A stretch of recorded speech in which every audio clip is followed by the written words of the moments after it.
Hello, my name is Mechagodzilla, and if you haven't seen the previous video involving me in the Keizerverse, follow the link on your screen, or click the link in the description or pinned comment below. Or don't, I couldn't give a fuck. This is mostly because the Birdman has not done everything wrong with video of CinemaSins Twister video, so in classic Mechagodzilla schooling fashion, I have decided to take up the mantle. More like you crashed in here and stole my microphone. Plus, I was getting ready to do it myself. Well, nobody wants to hear your AI-generated voice anyway. That's pretty ironic coming from an AI. Now you wait, just a goddamn cotton-picking, clean-shaving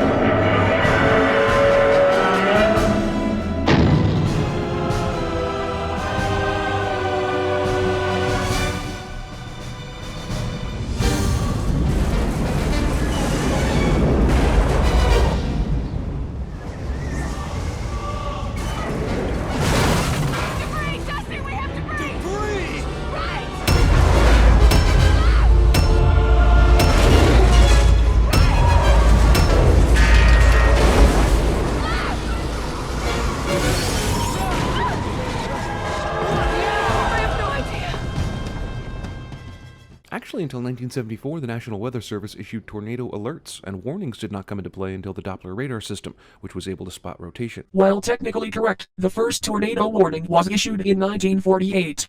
However, you ignored the father telling his family that the TV said it might be an F5.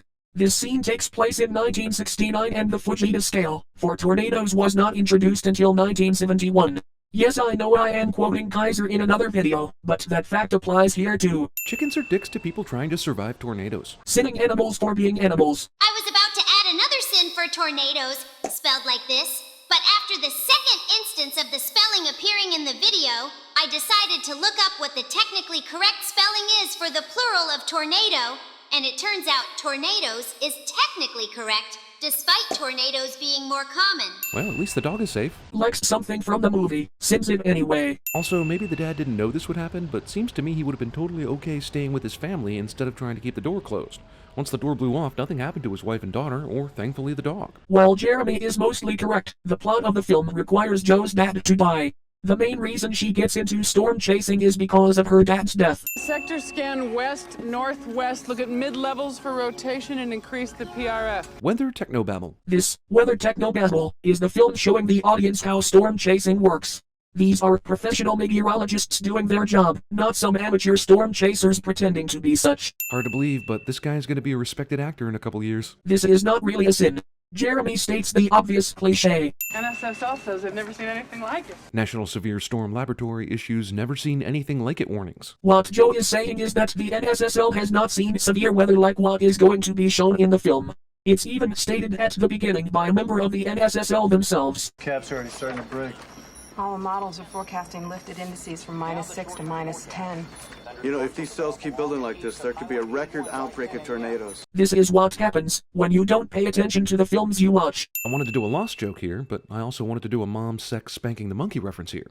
And now I can't think of anything but a masturbating smoke monster. Jeremy says a cringe. Jo hurriedly puts her high school class ring on her left ring finger instead of her right, for some reason. Seriously, this has always bugged me. What is she trying to do here? Hide the fact that she's still wearing her wedding ring? Because A, fail. Bill spotted that shit as soon as he arrived. And B, can't let go of the past, girl, can't let go of the past. That's precisely what she is doing, covering up the fact that she is still wearing her wedding band. And yes, she cannot let go of the past, as demonstrated later in the film. The suck zone. Every single conversation I have ever had with a woman involving the phrase the suck zone has ended in a slap in the face, a restraining order, or me sleeping on the couch. Except Jeremy cut out the rest of the dialogue, where Dusty describes what the suck zone is. It's basically a layman's term for the damage path of a tornado. We built 4 of them. So you've been running out of grant money and you somehow built 4 of these things? It's also possible that the Dorothys were built before they started running out of grant money. It never hurts to use your damn head. Haha, copyright infringement. It's not really copyright infringement considering Warner Brothers, who is one of the 2 copyright holders for Twister, is also the current copyright holder of the 1939 Wizard of Oz film. Also, Dorothy is loosely inspired by Noah's Totable Tornado Observatory. Toto is the backronym for the instrument, and was adapted from the name of Dorothy's dog. Wow, it is great. What is it? Movie conveniently gives us clueless character with tons of questions so we can get the exposition without it being all clunky and forced. Considering Melissa likely does not know much about meteorology, of course she is going to have questions. This gives the movie a chance to explain what Dorothy is. Then again, you'd probably sin the movie if they didn't explain what Dorothy is and why they built it. Also, what was up with the throat clearing? This seems like it was an outtake that was left in on accident. Like what the actual fuck? Measure all parts of the tornado simultaneously. All parts? Seriously? All the parts? That's incredible. Yeah, they just said it.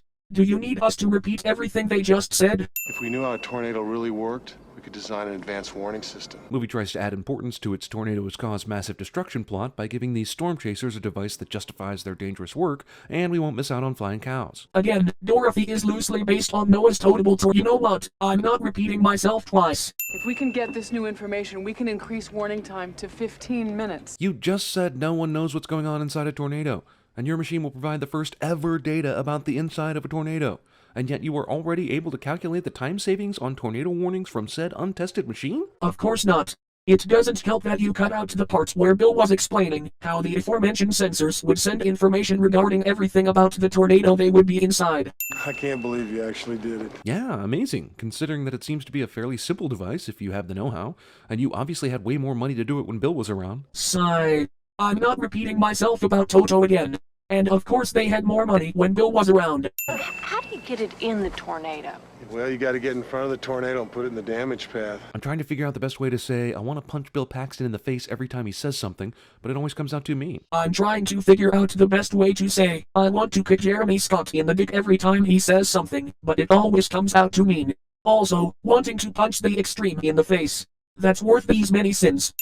Haha, I don't care when this movie was made, that laptop is ridiculous. Body shaming an early laptop, considering many modern ones are much slimmer. Here come the evil tornado chasers. Black trucks, black hearts. Jeremy points things out on the screen. Cliche. Went out and got himself some corporate sponsors. Corporate sponsors are bad. Brought to you by this Dodge I'm driving the whole movie. Oh, the irony years later for a lot of big YouTubers, CinemaSins included. Hello! I'm Spons! He's in it for the money, not the science. Yeah, but just because your motives aren't pure doesn't mean you can slag off and be shitty at tornado chasing.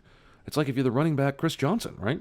You don't get that money if you're terrible. Basically what Bill is saying is that true storm chasing comes more from a passion of studying severe weather and saving lives rather than the financial gain. Yeah, money is good, but that passion is what drives a lot of these meteorologists. Clearly, Jonas only cares about getting a big paycheck and making his lackeys do all the meteorological work. Yeah, what's Jonas doing here? He's a tornado chaser? Way to cut out the scene again. Also, the van is behind the truck here, now all of a sudden it's on the side, and there's a drunk driver in it swerving into Bill, who amazingly reacted to the van before it even started to swerve. Albeit a minor scene with Bill was cut for this sin. This sin is ignoring the fact that you just stated in the previous sin. Random asshole van somehow can't get around Bill in his truck for no reason other than random assholeness. So which is it? Random asshole or drunk driver? Awesome tornado chaser can't change a simple flat tire and decides to spend money on an auto mechanic to do the job. I'm gonna play devil's advocate and say that the tire Bill's pulling out of the truck bed is the flat tire and that he changed the tire off screen. If anything, he's having the auto mechanic patch this tire up, if possible, so he can use it as a spare. How long do you think it'll take to get fixed? Oh, maybe 10 minutes, 15 tops. Bullshit. A simple tire patch is a fairly quick and easy job, if you know what you're doing. Jonas just happens to be getting interviewed about the tornado predicting system he stole right across the street from where Bill is getting his tire changed. Just because someone is filming him doesn't mean he's being interviewed. This is like when Pixar and DreamWorks found out about each other's competing talking ant movies. If anything, Jonas is DreamWorks in this scenario, as Jeffrey Katzenberg used to be a part of Disney before he helped co-found DreamWorks. Also, Jeremy makes a pop culture reference that isn't a sin of the film cliche. You stole my design, you son of a bitch! This is like whenever Facebook learns of a new website or app with the word face or book in the name. Jeremy makes a pop culture reference that isn't a sin. Dorothy, you took her, you damn thief! Bill Paxton tries to set the record for the most ridiculous line readings in a pre-Nicolas Cage and Wiggerman era. Jeremy makes a pop culture You get the fucking idea. Yes, the dirt will tell me where that tornado will land. Why create Dorothy when you just have natural dirt reading skills? Because natural dirt reading skills does not help with data collection. Plus, in the next scene, you hear that Bill seems to know what a storm is thinking. Yes, he can read storms like a book, earning him the nickname of the human barometer, but again, that is not going to help with the greater study of tornadoes around the rest of the country. Yeah, look at those modest. Anything named after boobs is okay with me. Jeremy does not sin something he likes, and rightfully so. Therefore I will not sin him either and just ding the ding. I wasn't going to say anything about the Jeep product placement here because I already ragged on the Dodge Chrysler shit, but as soon as this Jeep logo leaves the center frame, what replaces it? An oncoming Jeep Cherokee. Jeremy points things out on the screen cliche. Tornado does not contain sharks. Jeremy makes a pop culture reference that is Coming towards you, Joe! How the f do you know that? You guys just radioed that you lost visual with them. We lost visual! but they do know that they are in that general direction, closer to the funnel. Awesome. Even if it is Oklahoma, Pa Kent totally died right there. Probably for no reason. God damn it, son of a bitch, piece of shit, no fucking asshole, fick. It's starting to turn! Where? I can't see it. You will! No need to give details. You'll see it, man. Don't worry. Just a tornado. What's the worst that could happen? A lot.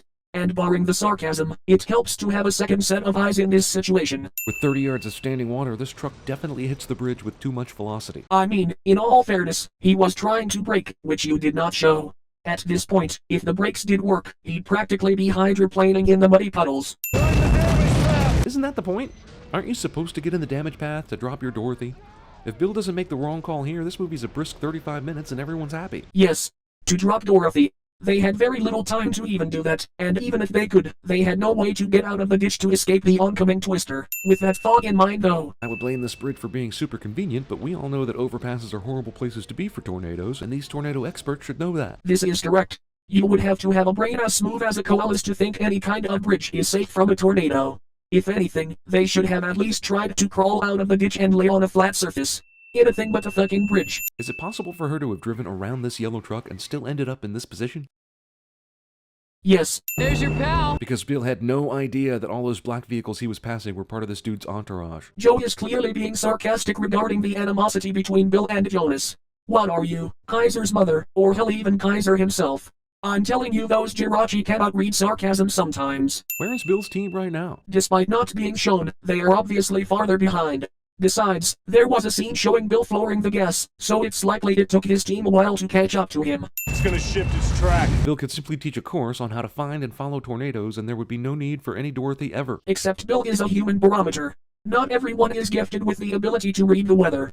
And yes, I know, this is just a movie, but for the purposes of this universe's storytelling, Bill's gift is just something you cannot teach in a university. Even though Bill's been stopped for at least 10 seconds and he lost Jonas's convoy, there are still evil black vans that need to pass him. Except this all likely isn't happening in real time. The conversation could have started when Bill applied the brakes, as evident in them slowing down, as they were talking. Lucky as hell Dirt Road takes them to the exact spot they need to get into the path of the tornado when it changes its course. Not really lucky as hell, considering back roads are a thing in the Great Plains. Lucky as hell Dirt Road turns into a normal highway out of nowhere. Again, regarding the passage of time, maybe a few minutes had passed before they got onto a highway. Looks like they're gonna intercept. Movie accidentally puts its narrator into one of the black vans. So sitting the movie for something you do? Irony more or less. We're getting slammed in here, guys. You better hang back. My fiancée should probably not be in the back of this truck now either.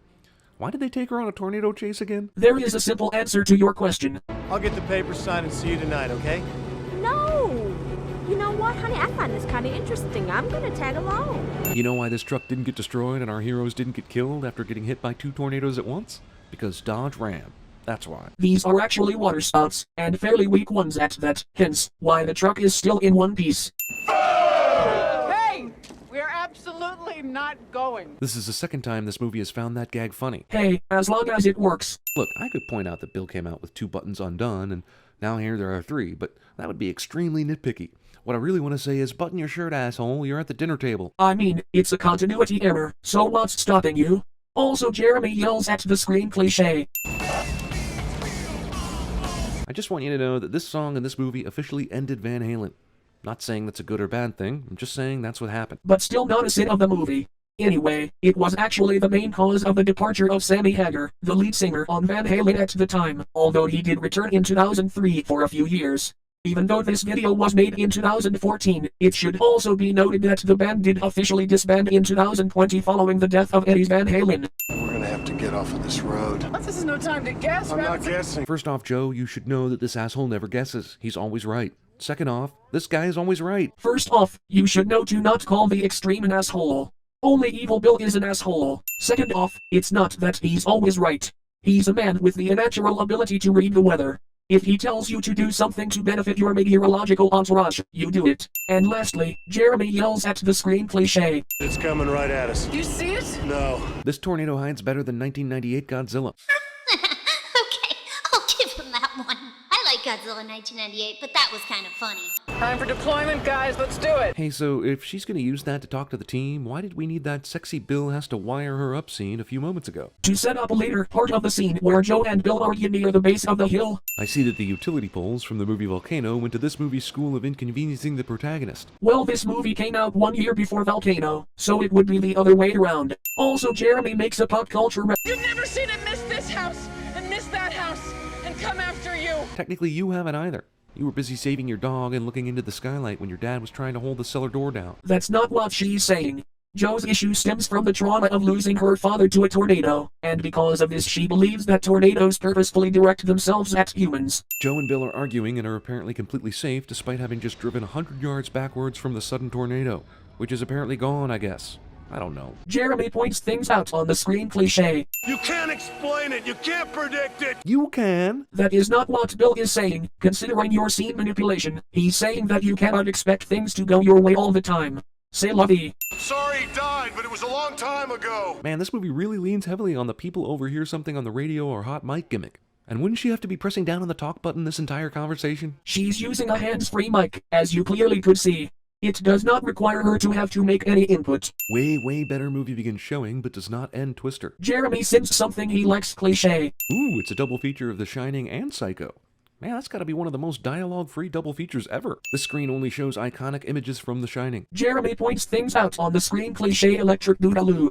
Heartfelt moment where Bill basically told Joe he still loves her and broke Melissa's heart leads Joe to sign the divorce papers. Even though we saw a scene with her stupid aunt verifying she also still loves Bill. Ironic for Jeremy to send narration in his videos, while he himself is doing it right now. Not to mention it was shown earlier on in the film at the diner that Melissa could tell that Joe still loved Bill. Joe is clearly experiencing denial. Also, calling Aunt Meg stupid. It's coming. I realize tornadoes can form really fast, but since Dusty's watching the weather gear, this sudden surprising drive-in tornado should not be nearly this surprising, even if it formed quickly. This tornado also wouldn't form so fast as to be undetectable, but then also be a f***ing half-mile wide monster at the same time. You underestimate how dangerous nocturnal tornadoes can be. Get underground! Take her right now! The f*** are these concession workers still doing inside the concession stand? Their jobs? You're bringing this up as if they already saw the tornado, which they clearly didn't until Joe shouted at them. Bunch of tornado experts decide to seek shelter in an auto mechanic shop full of sharp and heavy tools. Well, where else are they supposed to go? As far as they are concerned, the shop's underground pit is the best shelter that is available to them. At least it's better than a fucking bridge. Unfollowable instructions. It's better to try and remain calm in a situation like this than do something absolutely reckless that could endanger not only yourself, but others around you. Okay, tornadoes have been consistently hitting Oklahoma all day, my weather equipment is going haywire. Back to reading Dante's Inferno, I guess. So basically, much like the nostalgia critic, Jeremy also is not aware of the existence of tornado outbreaks.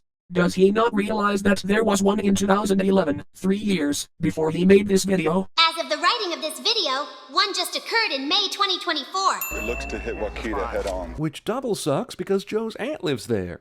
I shake my hand in the air and yell, "Damn you, tornadoes! Now it's personal!" Oh, now you care about Aunt Meg? I thought you said she was stupid. Make up your damn mind. Also, Jeremy yells at the screen cliche. No one has crossed off one of the 5s on this sign yet. Maybe, because everyone is more concerned about helping those that were in harm's way, alive or otherwise, than the population sign of their small town. Also, why the fuck would you make a joke like that during a somber moment in the film? This sin is super fucking disingenuous. Hell, 3 years after this film's release, one of the most powerful tornadoes ever recorded devastated the city of Moore, Oklahoma. Moore lies in the literal heart of Tornado Alley, an area of the United States which experiences some of the most powerful tornadoes on the planet. Basically what happened to Moore in 1999 and even 2013 are similar to what is shown here in Wakita, but tenfold, and not only were these tornadoes among the most powerful, they were also the costliest ever. I know, it's almost like a tornado came through here. They had no warning. Gravitas. No shit, Jer. But how are these sins again? Hey, those tornado victims look just like the ones in our opening flashback. Jeremy points things out on the screen cliche. Honestly, it's starting to get old. We'll probably keep her overnight just to be safe. Overnight, forget it. I'm all right. Just pour some tickle into my mouth and feed me some nails. I've got a house to rebuild tomorrow. She's clearly in shock over everything that has happened. Once again, I am so thankful the dog is okay. Likes something from the movie, sends it anyway. Oh, f*** you, movie. Also, phew, just in time. Can you imagine what would have happened if Bill broke up with Melissa longer? But that didn't happen, so how is this a sin? Not to mention it was Melissa who broke up with Bill, not the other way around. Do you even watch the movies you are sitting? Also, Jeremy yells at the screen cliché. That an even stronger tornado has now started to form. Because tornadoes, like screenwriters, need to up the ante. The film was building up to the eventual reveal of the F5 near the end. It's called saving the best for last for a reason. Nothing to see. See, it doesn't even hurt. Okay, we have established that Aunt Meg is very tough. Can we get to the last tornado already? It never hurts to have a little patience. Joe, it's gotta stop. I didn't have any warning. Now you're just beating a dead dad. Also, how much warning do you need? How many miles of Oklahoma is this movie covering? There have been tornadoes all day. The NSSL has already established that a record-breaking amount of tornadoes in Oklahoma is possible, and several have touched down already. And then all your own weather equipment was going crazy out in the yard. I don't see how you didn't have any warning. If you didn't blatantly cut the scene of her explaining how she did not have any kind of warning regarding the oncoming tornado, you would have learned why she didn't have any warning. I didn't have any warning. The sirens went off a few seconds before it hit. I didn't even get downstairs. Besides, did you see how relatively calm and somewhat clear it was in Wiki earlier in the film? Plus, her wind chimes aren't weather equipment. For all she knew, it could have been a regular old thunderstorm. Plus, it's a small rural town. At night. And yet again, you underestimate just how dangerous nocturnal tornadoes can be. Joe, gonna happen to somebody else. You go stop it. Go stop it? You go stop it. The point of this is to create a warning system, not stop the tornadoes. What, a tornado is something that need to get captured in a genie bottle? Absolutely fucking not. You are completely misinterpreting what Aunt Meg is saying to Joe. This is the exact reason why they are trying to create a new warning system, so that people have a better chance to get to safety and that events similar to what happened to Wiki do not happen again. This is why Meg is saying this needs to stop. Joe sees this artwork in Aunt Meg's yard and has a convenient epiphany to put little pinwheels on all the sensors, which is a long way of me saying sculpture ex machina. Holy shit, I was hoping I would be able to point out Jeremy's horrendous usage of the term deus ex machina. For those of you who do not know what Jeremy is talking about, a deus ex machina is a plot device whereby a seemingly unsolvable problem in a story is suddenly or abruptly resolved by an unexpected and unlikely occurrence. The wind sculptures were already shown in the film, and are therefore not an unexpected occurrence, not to mention that epiphanies and conveniences are not deus ex machinas by any means, especially since you use the term to refer to someone being saved. Hell, this is just as bad as when you used the term to refer to a method of communication in your Order of the Phoenix video, and Birdman has already grilled your ass about it. He gave you 5 sins previously, but I'm giving you 10. Fucking dumbass. I need every aluminum can you can find. Nothing from the Coca-Cola company though, because that would just be wrong. Product placement bad. And seriously, you didn't see any of the Pepsi branding that was shown throughout the film. Why is it the sunniest day ever a few hundred feet from an F5 tornado? It can still be light out during a severe thunderstorm, albeit not as bright as shown here. Hell, have you ever seen videos of tornadoes taken from a distance, while the person recording is facing away from the sun? Given this recording is from the afternoon, but you get the idea. Can I, as a non-weather science guy, ask a question? Why isn't this a success? The sensors are scattered all over, and the tornado will surely pick up most or all of them. Why do the sensors have to be sucked up into the tornado, but can only do so via the Dorothy system, which appears to be a light metal can? You can clearly see that Dorothy isn't just a light metal can, as it has a bunch of instrumentation attached to it. And I'm pretty sure the reason why they can only be sucked up if they come out of Dorothy is likely due to all the sensors having, well, sensors that detect whether or not they were sucked out of Dorothy, thus rendering them useless when they spill out. Petroleum truck getting thrown at a speed close to 300 miles an hour only nudges Bill's truck and even lends a helping hand by dislodging it from the tree. Nudges? It may not look like it, but the semi smashed into the truck, as evident from how Bill and Joe are hanging on, for dear life, as they make a complete 180, and even reel back after stopping. I'm sorry, you're dead. I mean, you were in that fire for 7 seconds. I mean, maybe the trick is not minding. But the rest of this movie is probably just a dream by the angels of your charred corpses. You need to have some form of suspension of disbelief if you are watching almost any film, especially when watching a science fiction disaster film. Besides, you know that gasoline doesn't just explode randomly like that in real life, but your suspension of disbelief keeps you from thinking about that. Also, being in a fire for 7 seconds doesn't just outright kill you. The worst you can get are maybe some back burns, but that's about it. The pack is too light, or you have to anchor it. Isn't this something that you would have figured out way the back in the drawing room on these things? Of course not. These devices were probably designed to be as lightweight as possible, so that they would be picked up by the funnel, but they didn't take into consideration that making them light as possible would also make them more likely to get knocked over.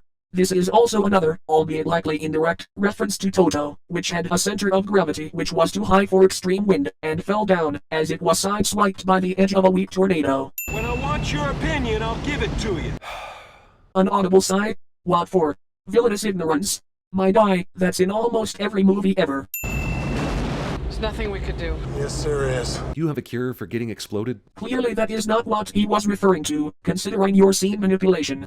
Basically, they were trying to not only inform Jonas of a more effective way to launch their device into the twister, but also warning him, as best they could, to how dangerously close he was to said twister. I would play the entirety of the whole scene for better context, but YouTube's copyright bullshit prevents me from doing so. It's like a theme park ride, where all the scary parts know exactly where the road is. And that's a sin. Because why? This is where the movie Jump the House. I mean, Shark. NATO. Jump the Sharknado. Ah, it, this shit is stupid and deserves a sin. The only reason this sin exists is because of you wanting to make the pop culture reference that you failed the landing on. Also, this is impossible. How could they have entered the house on the house's first floor, gone up or down the stairs, and then exited still on the first floor? Because movie. I don't think you can outrun a tornado, much less an F5 with 300-mile-per-hour winds, but yeah, hurry. What would you rather them do? Just stand there, as the funnel approaches? I don't see any ditches nearby that they can lay in, so at this point, running is probably the best option. Do you want an exciting film or not? Also, Jeremy yells at the screen cliché. Why are you still standing there? Run, f***ers! Jeremy yells at the screen cliché. Again. Yeah, it shouldn't surprise you that Spielberg is a producer on this movie.